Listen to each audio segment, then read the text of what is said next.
Prvá zastávka cestujúceho je check-in.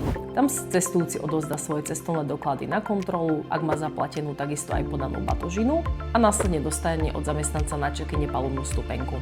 Alebo ak cestuje s nízkonákladovou spoločnosťou a urobil si check-in sám doma online, tak môže toto miesto úplne vynechať a pokračuje rovno na bezpečnostnú kontrolu. Vlastne bezpečnostná kontrola je miesto, kde skontrolujú zamestnanci cestujúceho a takisto jeho príručnú batožinu. Odporúčam cestujúcim, aby predtým ako prídu na bezpečnostnú kontrolu, pripravili si svoju palubnú stupenku a cestovný doklad na kontrolu a následne si pripravili všetky veci, ktoré majú povybrať z batožiny. To je vlastne kozmetika v špeciálnom sáčku max do 1 litra, všetku elektroniku treba vybrať z batožiny, takisto si dať dole všetko, čo nemá mať cestujúci počas prechodu cez bezpečnostnú kontrolu, teda bundu, vrchný odev, opasok, hodinky, takisto aj vysokú obuv. Posledným miestom, kde cestujúci čaká, je odletová brána, tzv. Gate. Medzi tým môže cestujúci navštíviť našu kaviareň alebo obchodík, pozerať sa na výhľad na plochu odletovú a čakať vlastne na nástup na palubu.